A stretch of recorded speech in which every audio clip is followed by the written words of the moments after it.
I never planned to threaten my husband with divorce. I wasn't trying to be dramatic. I wasn't bluffing. And I definitely wasn't trying to win an argument. I was desperate. Because when the man you've loved for 10 years looks you straight in the eye and tells you your feelings don't matter anymore, something inside you breaks. And when I finally said the word, divorce, I thought he would panic. But he didn't. He smiled. And that smile changed everything. Before you judge me, let me tell you exactly how it got to that point. My husband Daniel and I met in our mid-20s. He was charming, confident, the kind of man who made waitresses laugh and strangers trust him instantly. I was quieter, more thoughtful, the planner. Together we balanced each other. Or at least, thought we did.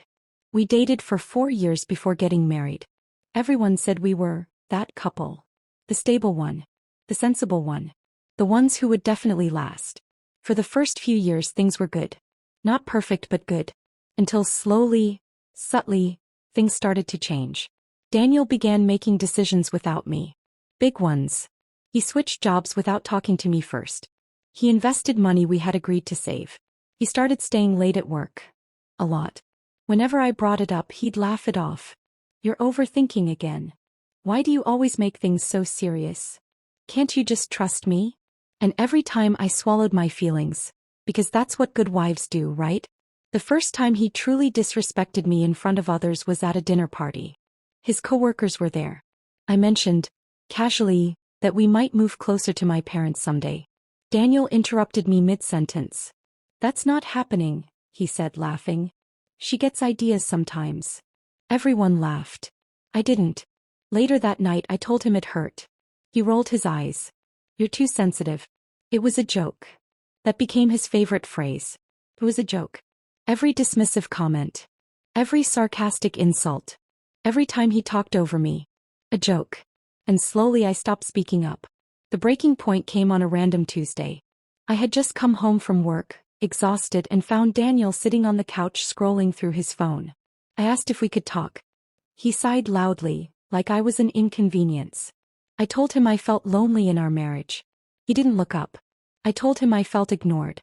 Still nothing. Then I said something I had never admitted out loud. Sometimes I feel like you don't even care if I'm here. That's when he looked at me. And said the words I will never forget. Honestly, I don't have the energy for this anymore. No apology. No concern. Just boredom.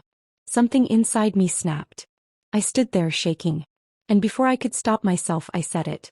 If this is how you feel, then maybe we should get a divorce. Silence. I waited for panic. Fear. Regret. Daniel leaned back on the couch. And smiled. If that's what you want, he said calmly. Go ahead. That smile wasn't confidence. It was relief. And in that moment I realized something terrifying. He thought I needed him more than he needed me. I didn't cry. Not in front of him. Instead I nodded and walked away. That night I didn't beg. I didn't argue. I didn't threaten again. I got quiet. And that's when everything changed. Over the next few weeks I started doing things differently. I stopped asking for his approval. I stopped updating him on my day. I stopped cooking his favorite meals. Not out of spite. Out of clarity. I opened a separate bank account. I updated my resume. I started therapy. And I watched carefully.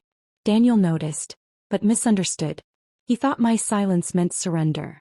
One evening, Daniel left his laptop open. A message popped up. A woman's name I didn't recognize. I didn't snoop immediately. I didn't panic. I waited. Over the next few days patterns emerged. Late nights. Secretive calls. Smiles at his phone he never gave me anymore.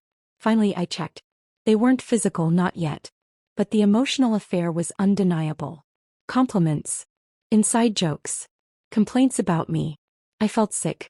But instead of confronting him, I smiled. Because now I knew something he didn't. I met with a lawyer.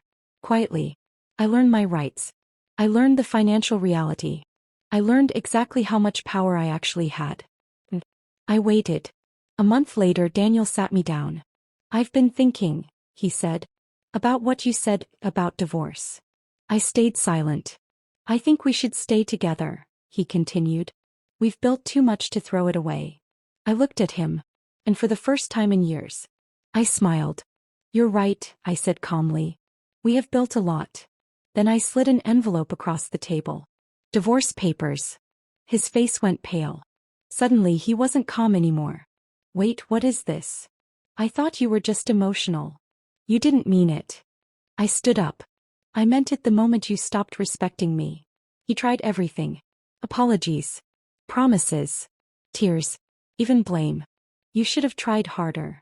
I laughed. Not because it was funny, but because it was over.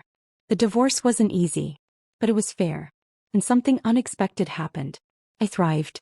I got a better job. I moved closer to people who valued me.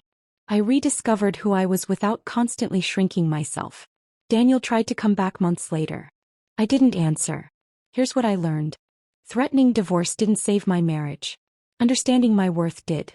Sometimes the strongest revenge isn't yelling. It isn't winning arguments. It's walking away when someone thinks you never will. If this story resonated with you, like to support more real stories. Subscribe for weekly revenge and life lesson content. Comment below, what would you have done in my place?